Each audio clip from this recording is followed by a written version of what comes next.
buying time for the second Roche. Might respawn anywhere from 1 to 4 minutes from now, and that second Aegis could be their cue to just go high ground. They're farming 3 Ancients per minute, getting the bounty runes. VP feeling the heat. Wait for that timer. May respawn in 47 seconds. They're not even going to wait. Team Liquid, they just smirk up. Inside their own river, well away from any kind of dire vision. DD on Miracle. Oh boy, oh boy, oh boy. That's a lot of damage. Pasha, the closest one. He'll blink up, back with the rest of his team, back underneath their own observer ward. Are they still expecting the fight to come from below them? Team Liquid are going to come from above. The smoke won't break. No one's close enough for it. Now it breaks on a 1 familiar. They get the pings out. The dewarding is available. VP go into the trees. The Ravage is good. Is over on the Beastmaster. Should be able to kill him off quickly, but no GH. He gets the Song of the Siren off. Miracle's protected by his own BKB. Waiting for the target. It's Dusa. She'll push back down, but the Roar is there. They burn through the shields. It's like they're not even there. Now back to the tier 2 tower. Everyone's connected with Fatal Bonds at the back. Pasha begins his own TP out. They have a cancel. The Ensnare is out, and Virtus Pro will lose 3 in this bottom fight. The Pasha was the one to instigate. Excellent fight from Liquid. The Song to isolate up top. They find the Medusa, roar it immediately, and that's a DDTA. I mean, there's nothing. You don't have the items to survive just yet on Ramses. And no Ravage now available for the defense. And the Medusa, if she has to buy back, that's going to be even more brutal for Virtus Pro. The smokes make the difference. VP using all of theirs in the first 15 minutes of the game, and then their newest one at like 22. They have no method of making plays. Liquid with an incredible angle sets them up with a key fight. No Ravage now. You go high ground. Man, I cannot believe that a team like Team Liquid, this could be their first major win if they can achieve it, but they have to break the base first. Ramses, he'll buy back.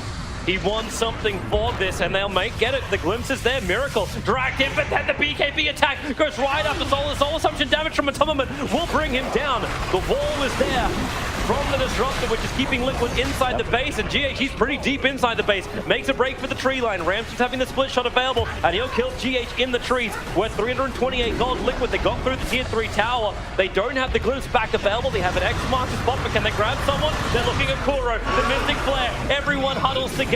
They take the damage equally. So will VP. Fatal Bonds out once more. Ramses and Pasha. A perfect familiar drop. 1 and 2. A little bit more difficult considering you've got that Stone Gate. Mind Control having trouble backing out of this one. They've still got familiar damage, and Ramses in trouble. Solo, he'll get the boat down with the ball and the control. Miracle has to stand his ground. Doesn't have the BKB. It's now back up again. They have the X-Master spot. They need to kill Miracle. They need to make this worth it. But they're all connected with Fatal Bonds. But some of them can just pump into no one, which is almost killing Solo. If they just attack Pasha, Solo will die from range. Is exactly what happens. Pasha will fall as well. VP are throwing their corpses at Team Liquid, trying to defend their bottom lane of Rax. No one can cleave down Kuro. They get some things in return. And everybody buys back. TA's back. Oh, Beastmaster's back. They're ready to just go again, or do they run to Roche? They know that it's spawned very early thanks to the trap. It's crazy, this experience and gold change. Nothing has changed, even though you buy back 4 heroes, including Cause. That's how much Team Liquid were worth in that fight. And if they can get Roshan as well. I love this play. I love that they use the buybacks. Just go straight into Roche. You don't want to fight into Ravage, and it's up right now, but they know Deuce is dead with no buyback, no Scotty. And you've got Rock, you've got a full Assault Cuirass on the Visage. You'll have Aegis and Cheese to work with as well. They're hitting, this timing is insane. You've got Crimson and AC advantage on Virtus Pro. You can't actually fight them. And you saw the Skywrath, as soon as he gets Solar Crested, Medallion, and just attacked by anybody, he's like a wet noodle. That's play to win, baby! That's play to win, baby! Oh, they're gonna try and break. Bottom lane is where Liquid are starting to head. Of course, the bounty runes need to collecting before this point. That 13k gold advantage now in favor of Liquid. The experience is skyrocketing up to 8,000 after it was in favor of Virtus Pro. And VP, they got a hard ass to defend. No one's gone for the armlet. Any kind of strength they can muster. No buybacks available for anyone apart from Warlock. But all of VP's, they're on cooldown apart from Skywrath Mage, short by 400 gold. And they're gonna need him. Roger. Main man, you remember that time when he was 6 for 1? He's now 6 for 4. I like what Liquid's doing here. They send the Naga illusion runes top. That shoves in that wave. The Naga spell illusions go mid, and then they just walk up the hill to the shrine. They have control of this area, and thanks to those lanes, they wait until they control the map. All of a sudden, they keep VP in the crease. They know that they're in base. Continue to build your advantage. Ramsey can't even get his Skadi. Like, he's got buyback on cooldown, and it's too risky to send the courier out to pick up the Skadi. I wonder if he's actually got a choice. Yeah, the courier's going to make the trek now. Okay, it got pulled back. They said no to it. Academ Scepter is also up. This one's on the Naga Siren, so a reset and regen for Liquid. They even get the Wolf on the Beastmaster summon. Damage increase. Here it comes, into the racks. Smoke up in the back lines. Pasha needs to hit this Ravage big, and he knows it. The Cheese on the Visage. Don't know if they can really get through him before he can pop it off. Miracle's got the Aegis.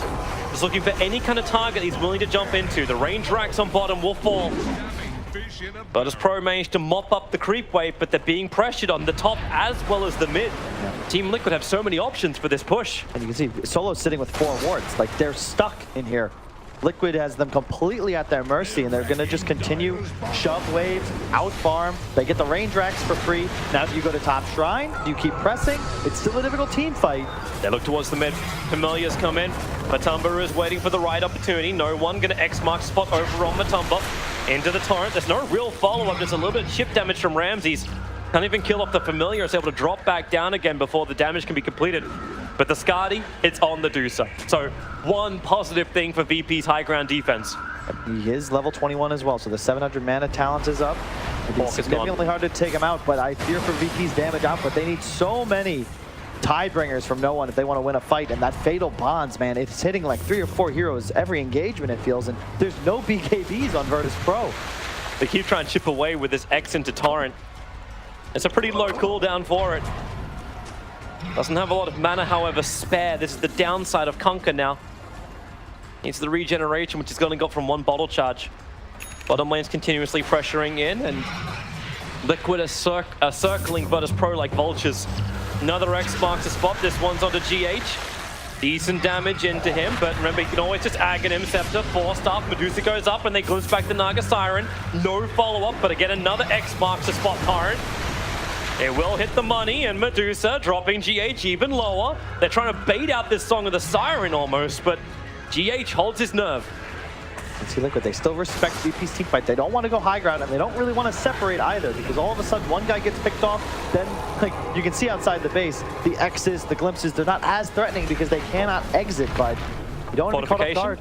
Do they try and keep this melee racks alive? Yes, they do. Ramses is in the front line, trying to push back Miracle. Remember, Miracle's still got this Aegis. He wanted for a little bit longer, but now the glimpse into the storm. Miracle will pop his BKB, try and survive this. Matumba won't be so lucky with the Stone Gates. They're all getting Stone. GH, he starts the reset. He starts the regeneration. Virtus Pro, what have you got left? Is there anything? There's a Ravage from Pasha, and he'll hit it. Over on 3, the wall locks him in. Ramses, he tried to get further away, but Miracle followed him with the blink. Conqueror is down. Ramses will join him. No buyback, and they call it. GG is out. Team Liquid. It has taken them the entire length of the DPC to do it, but they have finally won a major in this season. What an incredible achievement. By far, the best a team that won TI has ever done in the following season.